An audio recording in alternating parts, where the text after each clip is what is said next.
Hello everyone. Welcome to success with Rai academy. 12 फरवरी 2021 के दैनिक जागरण के राष्ट्रीय संस्करण को आज की इस वीडियो में डिस्कस करेंगे। तो चलिए वीडियो को शुरू करते हैं। सबसे पहले अपनी मोटिवेशनल लाइन को देख लेते हैं। एक विजेता सिर्फ एक हारा हुआ इंसान है जिसने एक बार और कोशिश करने की ठानी। देखिए, प्रयास, इसमें यहाँ पर प्रयास की बात हो रही है कि आप प्रयास करते रहिए। कई बार आप एग्ज़ाम देते हैं तो आप असफल होते हैं, तो इसका मतलब ये नहीं कि आप प्रिपरेशन छोड़ दें कि मुझसे ये नहीं हो पाएगा, ये एग्ज़ाम मुझसे क्लियर नहीं हो पाएगा, मैं इसके लिए बना नहीं हूँ। ये सब ख्याल आपके दिमाग में नहीं आने चाहिए, क्योंकि जितने भी सफल व्यक्ति होते हैं वो कहीं ना कहीं एक बार असफल हुए होते हैं। चाहे वो सचिन हो, अमिताभ हो, लता मंगेशकर जी हो, एपीजे अब्दुल कलाम हो, जितने भी सक्सेस मैन हैं, जितने भी सक्सेसफुल लोग हैं, वो कहीं ना कहीं एक बार जरूर असफल होते हैं। तो इसका मतलब ये नहीं कि उन्होंने प्रयास करना छोड़ दिया। अपने प्रयास को जारी रखिए और उस अपनी कमियों को पहचानिए जिसकी वजह से आपको असफलता मिली थी। निश्चित तौर पर आपको सफलता मिलेगी। अब आज के न्यूज़पेपर को शुरू करते हैं। सबसे पहले नेशनल न्यूज़। दो नेशनल न्यूज़ है हमारे लिए। पहली न्यूज़ है कि डिजिटलीकरण के बाद संभव हो सकेगा वन नेशन वन रजिस्ट्री। और दूसरी न्यूज़ है कि टीकाकरण समाप्त होते ही लागू होगा सीएए, यानी कि नागरिकता संशोधन कानून। ये स्टेटमेंट दिया है गृह मंत्री अमित शाह ने। तो पहली न्यूज़ से शुरू करते हैं कि टीकाकरण समाप्त होते ही लागू होगा सीएए। बंगाल विधानसभा चुनाव से पहले राज्य के दौरे पर आए केंद्रीय गृह मंत्री अमित शाह ने गुरुवार को यहाँ पर मतुआ शरणार्थियों को साधने के लिए नागरिकता संशोधन कानून को लेकर एक बड़ी घोषणा की। उन्होंने ऐलान किया कि कोरोना का टीकाकरण कार्यक्रम खत्म होते ही सीएए लागू कर देंगे और शरणार्थियों को नागरिकता दी जाएगी। और जिस तरीके से भाजपा गवर्नमेंट और ममता बनर्जी की सरकार में टकराव है, उसका भी एक ये स्टेटमेंट माना जा सकता है, क्योंकि बंगाल में जो विधानसभा चुनाव आने वाले हैं उसको लेकर भाजपा पूरी तरीके से जीत को लेकर आश्वस्त है। और वहीं ममता बनर्जी भी अपने बयानों से लोगों को अपनी ओर खींच रही हैं, क्योंकि वे पूरी तरीके से भाजपा विरोधी हैं। और उन्होंने कई ऐसे भी कार्य किए हैं जो भाजपा यानी कि केंद्र सरकार के भी खिलाफ है, क्योंकि केंद्र सरकार की कई नीतियों को वो बंगाल में लागू नहीं होने देती हैं। हालांकि ममता बनर्जी बंगाल की सबसे पॉपुलर मुख्यमंत्रियों में से एक हैं। नेक्स्ट है कि डिजिटलीकरण के बाद संभव हो सकेगी वन नेशन वन रजिस्ट्री। देश में जमीनों का डिजिटलीकरण बंदोबस्त परवान चढ़ने के करीब पहुंच चुका है। देश के ज़्यादातर राज्यों की लगभग 90% से अधिक जमीनों का डिजिटलीकरण हो चुका है। इसमें one nation one registry scheme लागू करने में मदद मिलेगी। डिजिटलीकरण के लिए भूमि दस्तावेज और जमीनों के मालिकाना हक का कंप्यूटरीकरण पहले ही किया जा रहा है। बता दें कि यह काम अब तक 24 राज्यों और केंद्र शासित प्रदेशों में लगभग पूरा हो चुका है। देश में भूमि की रजिस्ट्री को पारदर्शी बनाने के साथ साथ एक समान करने की दिशा में भी प्रगति हो रही है। इस पहल से जमीन के एक ही नंबर की कई कई लोगों के नाम फर्जी रजिस्ट्री करने पर अंकुश लग सकेगा। नेक्स्ट पेज है हमारा इंटरनेशनल पेज। इंटरनेशनल पेज में दो न्यूज़ हैं। पहली न्यूज़ है कि बाइडेन ने यहाँ पर चिनफिंग से की बात, चीन के रवैये पर जताई है चिंता। और दूसरी न्यूज़ है अमेरिका ने म्यांमार पर लगाया प्रतिबंध। पहली न्यूज़ से शुरू करते हैं। अमेरिका के राष्ट्रपति बनने के बाद जो बाइडेन ने बुधवार को पहली बार अपने चीनी समकक्ष सी जिनपिंग से फोन पर बातचीत की। उन्होंने चीन की दादागिरी और उसकी अनुचित आर्थिक नीतियों पर चिंता जताई है। साथ ही हांगकांग में उसकी सख्त कार्रवाई और सी जिनपिंग के सिनजियांग में मानवाधिकार उल्लंघनों के मुद्दे को भी उठाया और उन मामलों पर भी अमेरिकी चिंता से चिनफिंग को अवगत कराया। बाइडेन गत 20 जनवरी को अमेरिका के 46वें राष्ट्रपति बनने के बाद कई देशों के प्रमुखों से बातचीत कर चुके हैं। उन्होंने गत सोमवार को प्रधानमंत्री नरेंद्र मोदी से फोन पर वार्ता की थी। इसके 2 दिन बाद उन्होंने चीनी राष्ट्रपति से संपर्क किया है। व्हाइट हाउस के बयान के अनुसार बाइडेन ने चिनफिंग के साथ वार्ता में अमेरिकी लोगों की सुरक्षा, समृद्धि, स्वास्थ्य और जीवन की रक्षा करने की अपनी प्राथमिकता को दोहराया है। उन्होंने हिंद प्रशांत क्षेत्र में स्वतंत्र आवाजाही की वकालत भी की है। नेक्स्ट न्यूज़ है कि अमेरिका ने म्यांमार पर लगाया प्रतिबंध। अमेरिका ने म्यांमार में तख्तापलट पर विरोध जताते हुए कारोबारियों पर प्रतिबंध लगा दिए हैं, जबकि न्यूजीलैंड ने म्यांमार से सभी तरह के संबंध तोड़ लिए हैं। सभी तरह की सहायता रोक दी गई है। इस बीच म्यांमार में अपदस्थ नेता आंग सान सूकी के निकट सहयोगी क्याटिंग स्वे और कुछ अन्य लोगों को गिरफ्तार कर लिया गया है। गिरफ्तार किए गए क्वाटिंग अब्दस सरकार में सूकी से जुड़े विभाग के मंत्री थे। उनके अतिरिक्त 4 अन्य प्रमुख लोगों को गिरफ्तार किया गया है। गिरफ्तार लोगों में चुनाव आयोग के वरिष्ठ अधिकारी भी शामिल हैं। सेना ने यह कहते हुए तख्तापलट किया था कि नवंबर में देश में हुए चुनाव में धोखाधड़ी हुई थी और परिणाम झूठे थे। देश में सैन्य तख्तापलट के खिलाफ लगातार छठे दिन प्रदर्शन जारी है। नेक्स्ट पेज है हमारा बिजनेस पेज। बिजनेस पेज में 2 न्यूज़ हैं। पहली न्यूज़ है कि उद्योग जगत सरकार की उम्मीदों पर खरा उतरने को तैयार, और दूसरी न्यूज़ है कि स्पेशल बैटरी तकनीक में आत्मनिर्भरता को बनेगी नीति। पहली न्यूज़ है, प्रधानमंत्री नरेंद्र मोदी द्वारा पिछले दिनों धन सृजन करने वालों की तारीफ और उन्हें बढ़ावा देने के आह्वान ने उद्योग जगत में नई आशा और जोश का संचार किया है। प्रमुख उद्योगपतियों और उद्योग जगत के संगठनों ने गुरुवार को कहा कि देश के वरिष्ठ विकास, राष्ट्रीय प्रगति और दुनिया भर में देश का गौरव बढ़ाने में निजी क्षेत्र की भूमिका को प्रधानमंत्री ने जिस तरह से सराहा है, वह पूरे उद्योग जगत के लिए बेहद जरूरी था। अब यह उद्योग जगत को प्रधानमंत्री व सरकार की उम्मीदों पर खरा उतरना ही होगा। उद्योग संगठन CII का कहना है कि संसद में प्रधानमंत्री का बयान उद्योग जगत के भीतर बड़े विश्वास का संचार करने वाला है। प्रधानमंत्री के रूप में नरेंद्र मोदी ने कारोबारी सुगमता को आकार देने में बड़ी मदद की है। संगठन के प्रेसिडेंट उदय कोटक ने कहा कि जरूरतमंदों में धन वितरण के लिए धन सृजन करने वालों का होना बेहद जरूरी है। संसद में प्रधानमंत्री ने निजी क्षेत्र की भागीदारी को भी की जो पहचान दी है, वह भी उद्यमियों का मनोबल बढ़ाने वाला है। स्पेशल बैटरी तकनीक में आत्मनिर्भरता को बनेगी नीति। केंद्रीय सड़क परिवहन एवं राजमार्ग मंत्री नितिन गडकरी ने गुरुवार को कहा कि इलेक्ट्रिक व्हीकल व अन्य वैकल्पिक ऊर्जा चालित वाहनों के निर्माण एवं निर्यात को बढ़ावा देने के लिए सरकार विशिष्ट बैटरी तकनीक पर जोर देगी। इस पर जल्द नीति भी बनाई जाएगी ताकि इस क्षेत्र में देश तेजी से विकास करते हुए आत्मनिर्भर बने और वैश्विक स्तर पर अपनी छाप छोड़े। देश में बैटरी निर्माण की मौजूदा स्थिति पर केंद्रीय मंत्री ने बताया कि सबसे ज़्यादा इस्तेमाल होने वाले लिथियम आयन बैटरी के 81% पार्ट्स स्थानीय स्तर पर उपलब्ध हैं।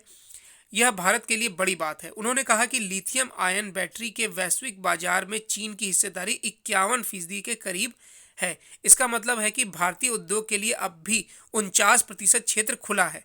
अच्छी गुणवत्ता व कम कीमत के दम पर भारतीय बैटरी उद्योग वैश्विक स्तर पर अग्रिम पंक्ति में खड़ा हो सकता है। इससे भारत आत्मनिर्भर देश बनेगा। नेक्स्ट पेज है हमारा एडिटोरियल पेज। एडिटोरियल पेज में 3 आर्टिकल हैं। पहला आर्टिकल है कुतर्क के जरिए कृषि कानूनों का विरोध। नए कृषि कानून तो किसानों को मंडियों और आड़तियों के वर्चस्व वाली व्यवस्था से निजात दिलाने वाला है। इसी पर लिखा गया है आर्टिकल, और यह आर्टिकल लिखा है लोकतांत्रिक विषयों के विशेषज्ञ ए सूर्य प्रकाश द्वारा। दूसरा आर्टिकल है नए बजट में शिक्षा की जगह। कठिन चुनौतियों और परिस्थितियों को देखते हुए बजट में शिक्षा के लिए अधिक प्रावधान की आशा थी, और इसी पर लिखा गया आर्टिकल, और यह आर्टिकल लिखा है दिल्ली विश्वविद्यालय के पूर्व प्रोफेसर गिरीश्वर मिश्र द्वारा। तीसरा आर्टिकल है ढीली पड़ी चीन की अकड़। लद्दाख के पेंगोंग झील में जिस तरीके से चीनी सैनिकों ने कब्जा करने की कोशिश करी थी, उसके बाद भारत ने जो रुख अपनाया, उससे अब चीन की अकड़ ढीली पड़ी है। इसी पर लिखा गया है ये तीसरा आर्टिकल। तो पहले आर्टिकल से शुरू करते हैं।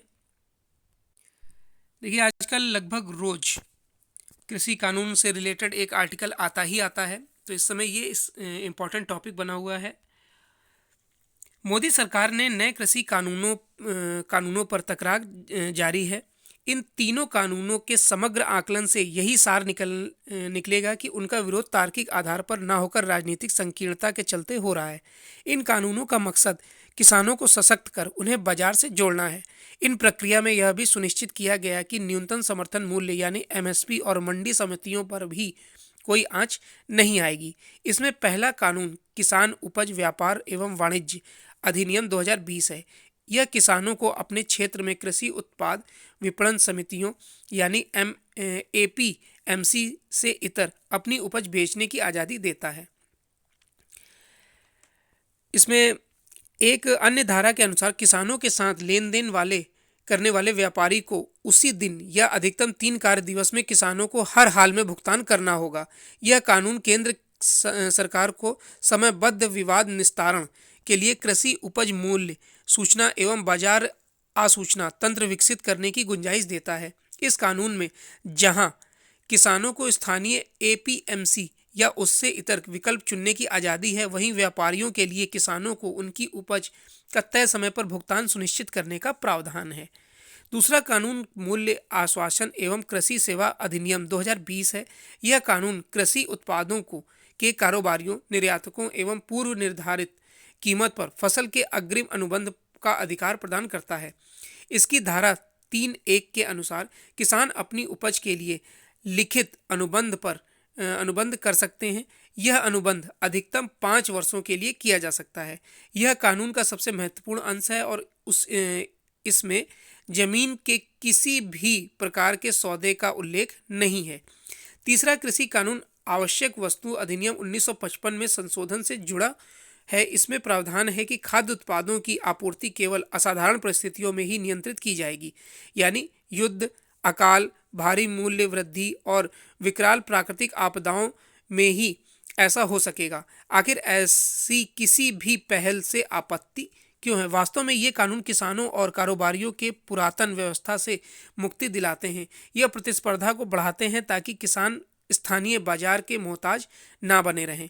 दूसरे शब्दों में कहें तो इनसे बाजार की ताकतें प्रभावी हो जाएंगी और उसमें मंडियों की अधिक प्रतिस्पर्धा बनना होगा। इस बीच एमएसपी का सहारा निरंतर मिलता रहेगा। कृषि कानूनों पर तकरार की चर्चा संयुक्त प्रगतिशील गठबंधन के उस पाखंड के बिना अधूरी रहेगी जिसका वह अभी प्रदर्शन कर रहा है। किसानों पर यह कानून एकाएक थोपने का दुष्प्रचार भी निराधार है। कृषि बाजार को खोलने की बातें बीते 2 दशकों से हो रही हैं। कई सरकारों ने इसमें दिलचस्पी भी दिखाई। केंद्र सरकार ने वर्ष 2017 में एक मॉडल कृषि विपणन अधिनियम जारी किया था। उसमें 11 राज्यों ने पूरी तरह और 6 राज्यों ने आंशिक रूप से अपनाया। इसके बाद 2018 में केंद्र ने मॉडल कृषि अनुबंध खेती अधिनियम पेश किया। इसमें 2 राज्यों ने अपनाया। नए कानूनों का मुखर विरोध कर रहे पंजाब में तो कृषि अनुबंध कानून 2013 से ही लागू है। पंजाब, हरियाणा और पश्चिमी उत्तर प्रदेश के किसानों को समझना होगा कि भारत 28 राज्यों और 8 केंद्र शासित प्रदेशों वाला देश है। कई राज्यों में किसानों ने नए कृषि कानूनों पर खुशी जताई है। महज दिल्ली से भौगोलिक नज़दीकी ही पंजाब, हरियाणा और पश्चिम उत्तर प्रदेश के किसानों की बात को निर्णायक नहीं बना सकती। नेक्स्ट है कि नए बजट में शिक्षा की जगह। लंबी प्रतीक्षा के बाद भारत का शिक्षा जगत पिछले 1 साल से नई शिक्षा नीति 2020 को लेकर उत्सुक था। यह बात किसी से छिपी नहीं थी कि स्कूलों और अध्यापकों की कमी, अध्यापक प्रशिक्षण कार्यक्रम की दुर्दशा, पाठ्यक्रम और पाठ्य सामग्री की अनुपलब्धता और अनुपयुक्तता, शिक्षा के माध्यम की समस्या, मूल्यांकन की उपयुक्तता और पारदर्शिता से जूझ रही है। शिक्षा व्यवस्था समर्थ भारत के स्वप्न को साकार करने में विफल हो रही है। प्राथमिक विद्यालय के छात्रों की शैक्षिक उपलब्धि चिंताजनक रूप से निराश करने वाली रही है। कुल मिलाकर शिक्षा की गुणवत्ता दांव पर लगी रही थी। एक ओर बेरोजगारी थी तो दूसरी ओर उपयुक्त योग्यता वाले अभ्यर्थी नहीं मिल रहे थे। सरकार की ओर से जो संकेत मिल रहा था उससे लोगों के मन में बड़ी आशंका बंध रही थी। लग रहा था कि सरकार शिक्षा में निवेश का मन बना रही है। स्वदेशी और आत्मनिर्भर भारत के निर्माण को लेकर मौजूदा सरकार ने बार बार देश का ध्यान आकृष्ट किया। इसमें गिरती पड़ती सतत अपेक्षित शिक्षा की दुनिया में जान सी आने लगी। मानव संसाधन विकास मंत्रालय को शिक्षा मंत्रालय में तब्दील करने के साथ लोगों को लग रहा था कि देश शिक्षा में आमूलचूल परिवर्तन की देहरी पर पहुंच रहा है। आम बजट पेश करते हुए वित्त मंत्री निर्मला सीतारमण ने नई शिक्षा नीति लागू करने, उच्च शिक्षा आयोग के गठन और सबके लिए समावेशी शिक्षा की बात की। युवा वर्ग को कुशल बनाने की जरूरत भी जताई। टिकाऊ विकास ही उनका मुख्य तर्क था। अर्थव्यवस्था में स्वास्थ्य को सर्वाधिक महत्व दिया गया और महामारी के बीच यह स्वाभाविक भी था। कृषि और अंतरिक्ष विज्ञान आदि भी महत्व के हकदार थे। बजट में शिक्षा क्षेत्र के लिए प्रमुख घोषणाएं इस प्रकार रहीं। 15,000 स्कूलों को नई शिक्षा नीति के आलोक में सुदृढ़ किया जाएगा, जो अन्य स्कूलों के लिए आदर्श बनेंगे। 100 सैनिक स्कूल खोले जाएंगे, जो गैर सरकारी संस्थानों और निजी संगठनों के साथ जन भागीदारी के रूप में मिलकर स्थापित होंगे। लेह में एक केंद्रीय विश्वविद्यालय स्थापित होगा। 750 करोड़ रुपए आदिवासी विद्यार्थियों के आवासीय विद्यालय और 20 करोड़ रुपए एकल विद्यालय के लिए, पर्वतीय क्षेत्र के लिए 48 करोड़, अनुसूचित जाति विद्यार्थियों के लिए 35,219 करोड़, 3,000 करोड़ रुपए इंजीनियरिंग डिप्लोमा में प्रशिक्षण कार्यक्रम हेतु, भारतीय ज्ञान परंपरा हेतु 10 करोड़, केंद्रीय विश्वविद्यालयों के लिए 5,516 करोड़ रुपए आवंटित किए गए हैं। शिक्षा के लिए बजट प्राविधान पुराने ढर्रे पर ही है। नई शिक्षा नीति के लिए अलग से कुछ नहीं दिया गया। कठिन परिस्थितियों और चुनौतियों को देखते हुए शिक्षा के लिए अधिक आवंटन की आशा थी। बजट में शिक्षा को बमुश्किल ही कुछ जगह मिली और 6% जीडीपी के बराबर की बात बिसर गई। लगता है कि देश की वरीयता सूची में शिक्षा थोड़ी नीचे खिसक गई है। भारत की युवा जनसंख्या और शिक्षा की जमीनी हकीकत किसी से नहीं छिपी है। आशा है कि नई शिक्षा नीति को गंभीरता से लेते हुए शिक्षा के लिए बजट प्राविधान में सुधार किया जाएगा। नेक्स्ट है ढीली पड़ी चीन की अकड़। लद्दाख में पैंगोंग झील के उत्तरी और दक्षिणी छोरों से चीनी सैनिकों की वापसी का सिलसिला यही बताता है कि आखिरकार चीन की अकड़ ढीली पड़ी है। यह अच्छा है कि चीन को कुछ देर से ही सही यह समझ आया कि वह सीमा पर दादागिरी नहीं दिखा सकेगा। वह इसे भूल नहीं सकता कि गलवान घाटी में उसकी सेना के दुस्साहस का भारतीय सेना ने किस तरह मुंहतोड़ जवाब दिया था। अकड़ दिखा रहे चीन का ढीला पड़ना भारतीय सेना के शौर्य और भारत सरकार की दृढ़ता का परिचायक है। चीनी सेना जिन इलाकों से पीछे हटने को तैयार हुई है, उन्हें चीन अभी तक अपने कब्जे वाले क्षेत्र बता रहा था।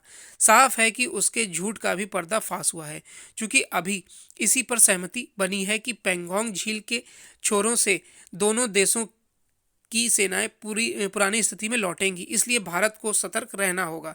यह सतर्कता तब तक जारी रखनी होगी जब तक चीन अन्य क्षेत्रों से अपनी सेनाओं को पीछे नहीं ले लेता, यानी कि पिछले अप्रैल की स्थिति में नहीं आ जाता। अब है नेक्स्ट पेज हमारा स्पोर्ट्स पेज। स्पोर्ट्स पेज में एक न्यूज़ है कि नीलामी में 292 खिलाड़ी शामिल। ये आईपीएल की नीलामी की बात हो रही है। इंडियन प्रीमियर लीग के 2021 सत्र की नीलामी के लिए बीसीसीआई ने गुरुवार को खिलाड़ियों की सूची जारी की। नीलामी में कुल 292 खिलाड़ी शामिल होंगे, जबकि 8 टीमों को कुल 61 खिलाड़ियों की जरूरत है। भारतीय अनुभवी स्पिनर हरभजन सिंह, मध्यम क्रम के बल्लेबाज केदार जाधव, ऑस्ट्रेलियाई स्टार स्टीव स्मिथ और ऑलराउंडर ग्लेन मैक्सवेल को नीलामी के लिए अधिकतम आधार मूल्य 2 करोड़ रुपए की श्रेणी में रखा गया है। इसके अलावा भारत के महान बल्लेबाज सचिन तेंदुलकर के बेटे अर्जुन तेंदुलकर को सबसे कम आधार मूल्य 20 लाख रुपए की श्रेणी में रखा गया है। नीलामी 18 फरवरी को चेन्नई में होगी। तो ये आज का यानी 12 फरवरी 2021 का दैनिक जागरण का राष्ट्रीय संस्करण था। आई होप आपको वीडियो अच्छा लगा होगा। अगर आपको वीडियो अच्छा लगा हो तो लाइक और शेयर कर दीजिएगा। वीडियो देखने के लिए धन्यवाद।